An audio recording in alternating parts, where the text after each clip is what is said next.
First, a word about the Field and Garden Podcast. The Field and Garden Podcast is a part of the Gardener's Workshop. The Gardener's Workshop has been telling the stories and how-tos of growing, selling, and helping others to pursue their flower-growing dreams for over 25 years. What began as one gardening enthusiast sharing her passion has grown into so much more. Over at thegardenersworkshop.com, find in print with our blogs and books and through our podcasts and videos and courses, and we have a shop full of the same tools, seeds, and supplies that you hear mentioned on our podcast. You can connect with all of these resources over at thegardenersworkshop.com. I hope you'll take some time to explore all we have for you. Welcome to the Field and Garden Podcast.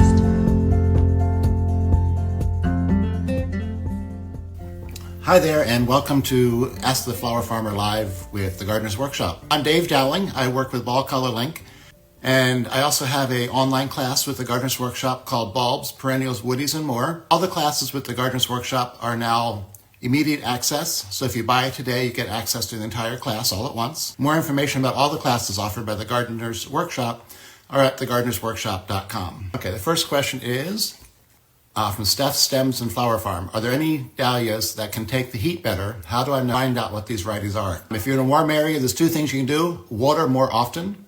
Once your dahlias are up and growing, they're knee-high or taller, they need to be watered 3 or 4 times a week. They should never dry out. And when you water a lot and water deep. So many people rely on the rain. It never rains enough to water your dahlias unless you're in a hurricane. So water more often.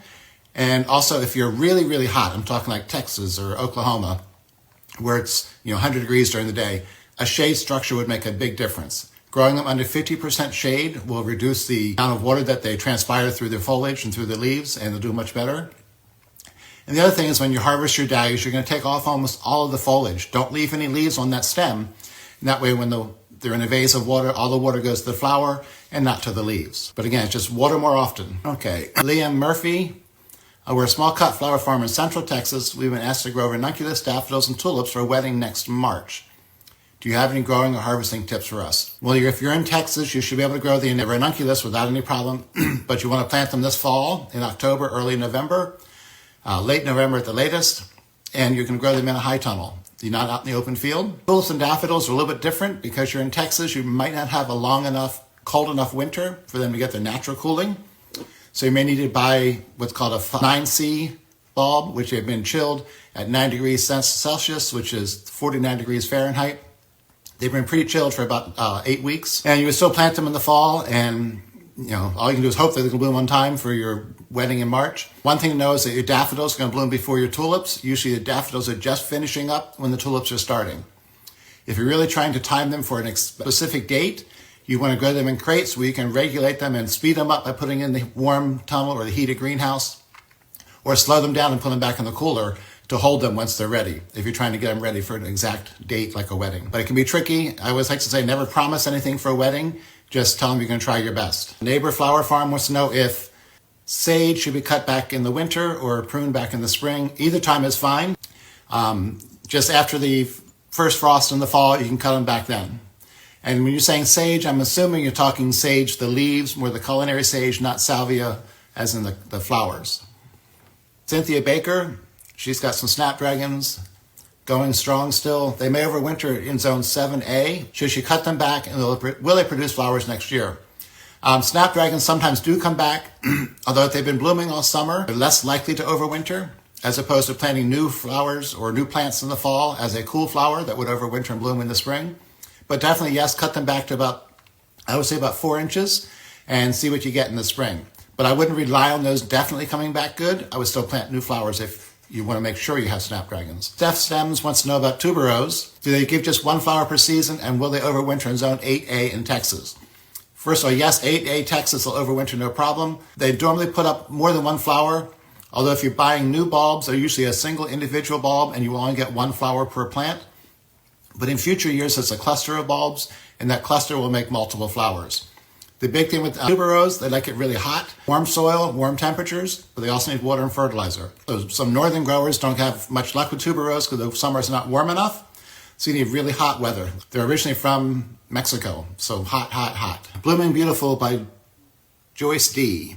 I planted out my snapdragon plants 7 weeks before my first frost date, which is September 30th, and some are blooming. Is it a lost cause for the cool flower concept, or should I pinch them? If you have some flowers that are going to bloom on them this fall, go ahead and pick them and use them. And that process of harvesting that flower will be the pinch that you want to give them before the winter. It sounds like your plants went in and they were happy and grew really well and thought it was time to grow and bloom, but they should still overwinter. I would just pinch those back, and the pinch could be picking that flower. Growing a ranunculus, I want to plant them in the fall in Maryland Zone 7B. Should I tree sprout and plant them out in the fall? Yes, Maryland Zone 7B, they should go in a high tunnel, not out in the open field. In a high tunnel, getting them planted by mid-October to early November at the latest. And then they'll overwinter in the tunnel. They don't need any protection other than the tunnel. The foliage can freeze, but then when they start to grow in the spring, you don't want to let any of the flower stems or the flower buds freeze. So you want to be more careful then. And also in the spring, once it's above freezing at night, you leave that tunnel open 24 hours a day. You do not want to build up any heat in that tunnel that's full of ranunculus. When peonies start emerging in the spring, how often should I water? Especially when you're experiencing hard freezes. Well, as long as your soil has been damp and rain and snow over the winter, you should not need to water your peonies until they're up and growing and maybe 8 or 10 inches tall and have foliage showing. And then only water if you're dry. But usually there's enough rain in the spring to keep peonies happy. MPB flowers. What keeps my gomphrena from growing past 12 inches? Soil is warm and hot, and I pick short stems. First question is, what variety of gomphrena are you growing? There's a series called Buddy, as in You're My Good Buddy, Buddy, that only grows to 12 inches tall. For gomphrena, you want to make sure you're growing the Audrey, Audray series, or some of the ones that like Strawberry Fields and some Strawberry something else, or the Quiz, QIS series. But it should be the variety may be just a short variety that you're growing. Would a low tunnel work for ranunculus in Zone 7B for planting in the fall? Yes. It's the same question to ask about planting ranunculus in the fall in Maryland. Yes, you could use a low tunnel, but it wants to be tall enough so that the plants won't hit the top of that tunnel. So it needs to be about 18 inches tall. You can use row cover or plastic. If you use plastic, you need to vent on sunny days. If you use row cover, you don't need to worry about venting. Petal pickers. Hi, Daniel. How you doing? He says to think of adding shade cloth to his dahlias next year. What percentage of shade cloth should he use? If anybody doesn't know, Daniel with Petal Pickers is down in Greenville, South Carolina, where it gets hot in the spring and summer. But you want to use 50% shade cloth. You can either put up a shade structure, or you can put it over an existing tunnel and just take the plastic off, so you're just giving shade and not the heat of the tunnel. Favorite amaryllis and the favorite amaryllis tip. All the amaryllis are good. It depends on what you're selling them for. If you're selling for Christmas, you want the reds and whites. If you're selling for Thanksgiving, there's some more of a peachy color. There's the bicolor, there's the doubles. There's no bad amaryllis. Pick what you think a customer will want to buy. I know when I was growing amaryllis, I did about half of them were red, and the rest were the pinks, whites, and bicolor. Apple Blossom is another really good variety. And the favorite amaryllis tip, order in your bulbs, get them planted up as soon as they arrive, and don't wait till they have a 10-inch spike to sell them. You can take them to the market or take them to your store and sell them when they're just barely coming out of the pot. As long as you see a bud showing at the top of the bulb, go ahead and sell it. The sooner you sell it, the less work you put into it, and the more your profit will be. It's also fun for the customer to watch them grow. Sometimes they grow 3 or 4 inches in a week. The other amaryllis tip is to grow them in a larger pot with 3 bulbs together, which will give you a higher selling price and just a totally different look. You still want to offer a lot of them in the single pots. But if you haven't watched or haven't gotten the Val Schirmer's, I forget what it's called, Growing Amaryllis Bulbs, I forget the name of the actual course, with the Gardener's Workshop. It's a short course. I think it's only about an hour and a half. It's all about growing amaryllis in pots and getting the unbelievably good prices for them because you're making an amazingly good-looking presentation with moss and all kinds of stuff. So if you haven't seen that class, go and take a look at it. It'll really help you sell amaryllis for a higher price and just set yourself apart from all the rest. Jen Lins, as a first-time grower, what fall planted bulbs would you suggest? Well, daffodils are good because they're perennial. They'll come back for you year after year, as opposed to a tulip, which you're going to get one harvest. If you don't sell it the week it blooms, you've lost out on it. If you miss selling the daffodil flower, there's always next year. Daffodils and tulips are the 2 most common cut flower bulbs that people grow. There's some other ones you can grow, like grape hyacinths that Hyacinths work really well growing them in a crate. You plant 50 in a crate, and it's nice that then you can put the whole crate in the cooler and just stop them from growing and hold them till you're ready to sell them. But first-time growers, I would do the daffodils and then tulips. There's things like fritillaria, a little more trickier. I'm not sure if I would do those starting out. But like I always like to say is when you're growing spring bulbs that bloom in the spring, make sure you have a customer base lined up. It's not something you want to plant bulbs and then start your business selling next spring, because you'll be too busy trying to find customers to buy your flowers. And by the time you find those customers, your flowers are all finished and gone and you never sold them.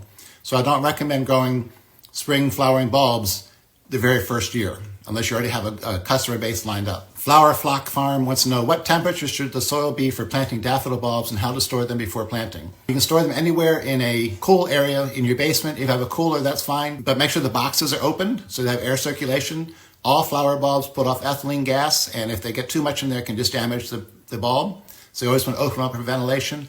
That's why they're usually often shipped in crates that are vented so they have air circulation. You don't want to leave them in a closed up plastic bag. The temperature, you want to do it after you've had your first couple frost, and then usually the temperature is low enough.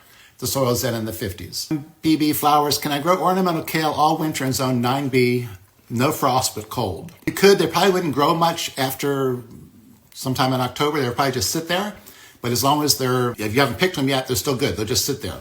Ornamental kale get to the point where they're colored up from the cool nights, and then they literally sit there until spring when they'll put up a flower stem. So yeah, you could grow them in 9B. I would just plant them and harvest them as you need every week until you finish harvesting them all. Do ranunculus grow well in crates? Can they be dry stored like tulips? Yes, ranunculus can be grown in crates. A bulb crate will hold 12 ranunculus, because ranunculus are planted 6 inches on center, and a crate is 2.5 square feet. So if you do the math, it comes out to 12 plants per crate. And can they be dried, stored like tulips? I think you mean the cut flowers. You can, but I would rather see them stored in water and sold within a week, because their stems aren't quite as strong as a tulip, and sometimes if you dry store them too long, they're not going to rehydrate and the quality will be lower.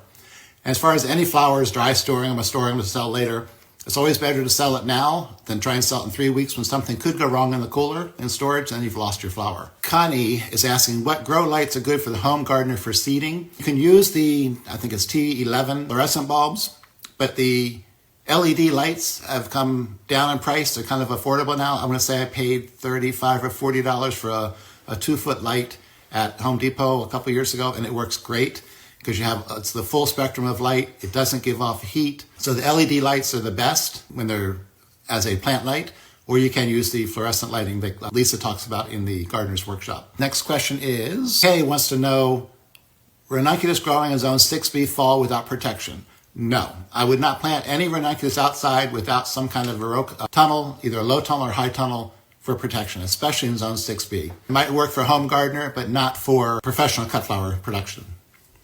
It has to have some kind of cover. And Pebble Picker's back saying, I haven't had success growing alliums in South Carolina. I'm trying again. Should I pre-chill? I'm not sure if you didn't get anything to have it come back, or if it just never worked for you at all the very first year. Your South Carolina weather should be cool enough in the winter for allium. It may not end up being a reliable perennial, so maybe a one and done, but pre-chilling them would not hurt. I know down there your soil doesn't really get cold until sometimes in late November, so if you got the bulbs shipped to you in October, put them in the cooler for 3 or 4 weeks or a month, and then plant them out.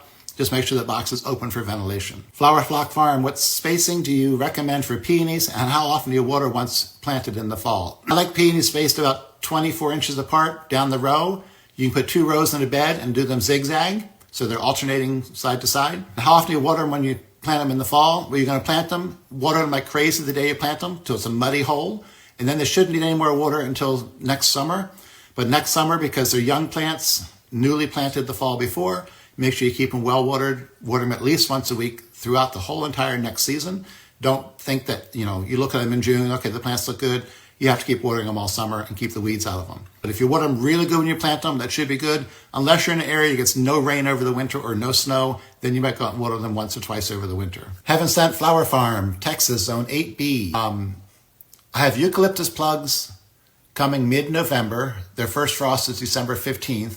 Do I need to protect these plugs through the winter?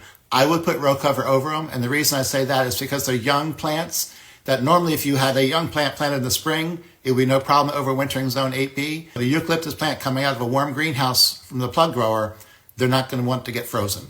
So I would definitely plan to have row cover over them or a low hoop once you get your frost. Taffas. What's the appropriate time to direct sow for fall, such as Bells of Ireland, in Maryland Zone 7B? You want to direct sow about 5 to 6 weeks before your normal first frost date. So if you're in Maryland, your first frost is usually around October 15th. You should be planting those in the first or second week of September. So you might be a little bit late. I would still go ahead and do it. One really important thing to remember when you're direct sowing anything is water. Water the day you plant, go out and water again lightly every day until you see them up and growing. Then make sure you keep them watered until they get established. Nothing's worse. I've seen people go out and plant direct sow seeds in mid-September and never water at all and hope the rain does it. And that's just not going to give any success. You need to water your seeds when you plant them and then keep them watered until they're up and growing. Flower Hill Farm in East Texas. Zone 8B, East Texas, about Supercrest Celestial wire. Some years they have huge heads, some years they're branching and seed out early. It's all dependent on the weather. If you've got a drought, that plant is going to say, I'm going to die, I need to make seeds pretty quick, so they go to seed early. If you keep them well watered, they're going to get bigger heads and bigger plants and not produce seed until later. It's all about the weather. If you're relying on the rain for irrigation, you need to put out some drip tape and make sure you water them on a regular basis so they're never dry, never wilty, and they should get bigger, taller, bigger flower heads and not go to seed until later. I always like to say plants and seeds are way smarter than we give them credit for. You know, a seed knows I'm not going to sprout till the temperature's right, till the moisture's right, and then I'm going to grow. Plants are the same way. If they're stressed, they're going to say, I need to make some seeds or my genetics are going to disappear from the earth. So they start making seeds early if they're stressed from drought, heat, transplant too late, root bound in the plug tray, especially celosias. You get them root bound in the plug tray, they're going to bloom at 4 inches tall and try and make seeds because they know they're going to die early and they're trying to make seeds to keep their genetics going. But I would definitely water your celosia more. Here's one from Fleetwood Botanical. Canterbury bells have specific instructions about growing on in 10 to 12 hours day length, and both my spring and fall plantings are longer day lengths, so I've gotten tripped up when to start indoors for acclimation correct day length. Well, if you're talking the true Canterbury bells, which are a true biennial, they have to have that cold period. You want to start those seeds in August, plant them out in mid to late September, overwinter them, and then they'll come up next spring and bloom and be beautiful in late spring. If you try and plant them in the spring, the true biennial Canterbury bells or cup and saucer mix, they're not going to bloom that year if you plant them in the spring because they have to have the cold vernalization period to get flowers. Now, if you're talking the Companion, the Champion series, they don't need the cold winter, but they need a cold start. So they get planted out very early in the spring. They can be fall planted or planted very early spring. If you plant the Companion, the Champion out in May or June, it's going to be really short, ugly, and terrible, and you wasted your time. It needs to be planted out at your last frost date or 3 or 4 weeks earlier, and it's always going to tunnel to protect it from rain. So if you're growing the true Canterbury bells, which are technically a biennial, they should be planted in the fall, started in August, planted out in September, overwintered, and they should be great. Okay, as a home gardener with just a few eucalyptus plants, where is the ideal placement for them in North Georgia, Zone 8A? Is it full sun on the west side of the garden? Okay. Any tips for overwintering them? Yes, eucalyptus likes full sun, so put it on your west side of the garden, anywhere that gets full sun for most of the day. Should overwinter to Zone 8A, no problem. The thing is sometimes if you get a cold spell in the winter, they might damage the foliage.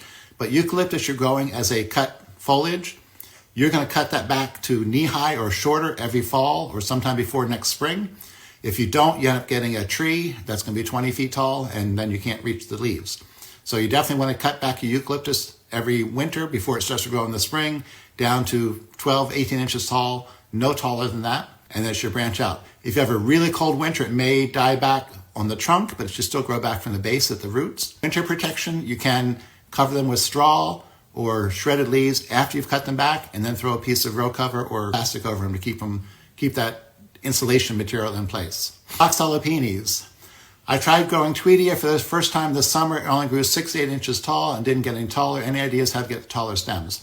Tweedia doesn't get that tall to begin with. Actually, you plant it out really early, around your last frost date, and plant them close together. I would say 6 inches or closer, so they have to outgrow each other and get taller.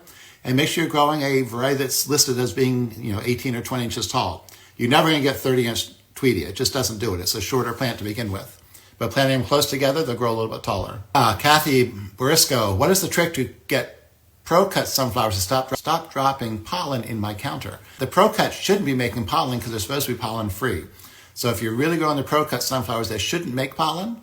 That's, from what I understand, they're pollen-less. Doesn't mean they're pollen-free, but they're pollen-less.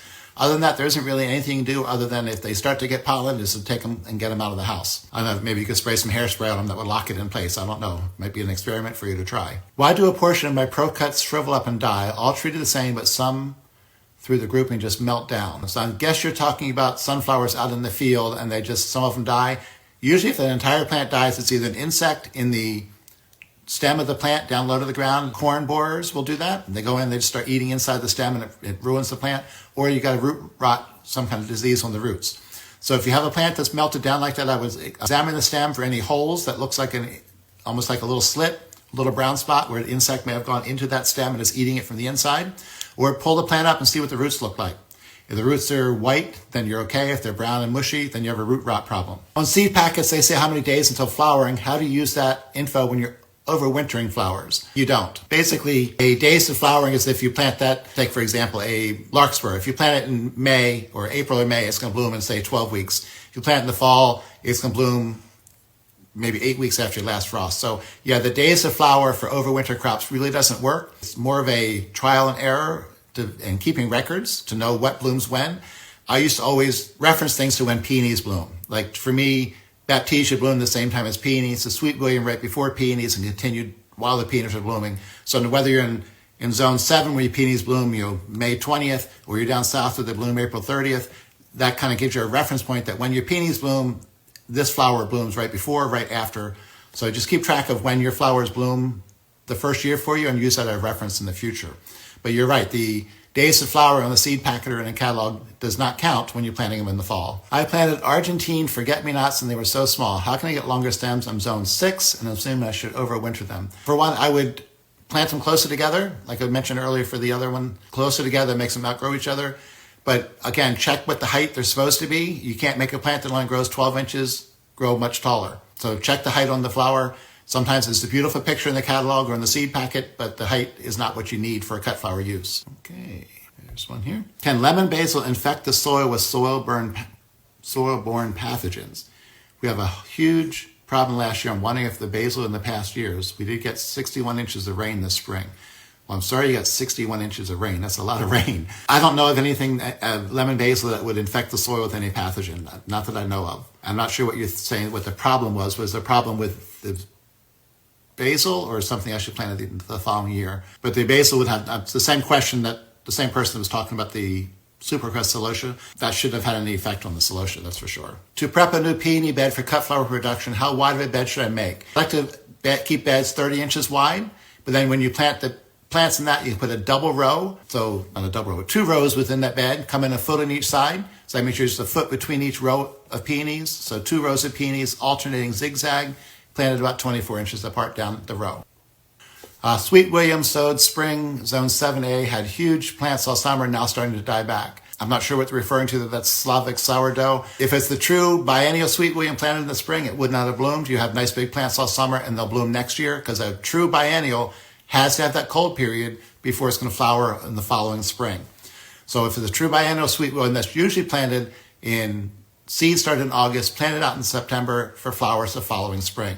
So your big bushy Sweet William plants this summer should bloom next spring. In early spring, how does direct sowing work in terms of Bells of Ireland in Maryland Zone 7B? It was the best at that time to start seed indoors. Bells of Ireland, you should still direct sow. It doesn't like to transplant. It has a taproot. You can buy plugs of it, but it's best to direct sow.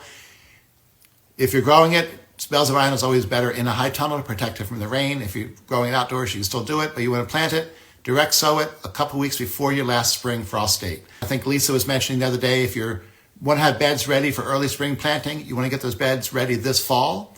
Don't wait till next spring to go out and try and work the beds and get them ready to direct sow. Get them ready this fall, so it's really easy to go out and direct sow when the weather's good, and direct sow it in the spring a few weeks before your last spring frost. And that's it. Again, thanks everybody for joining. Lots more information is on thegardenersworkshop.com. Until the next time, I'll see you all later. Bye-bye.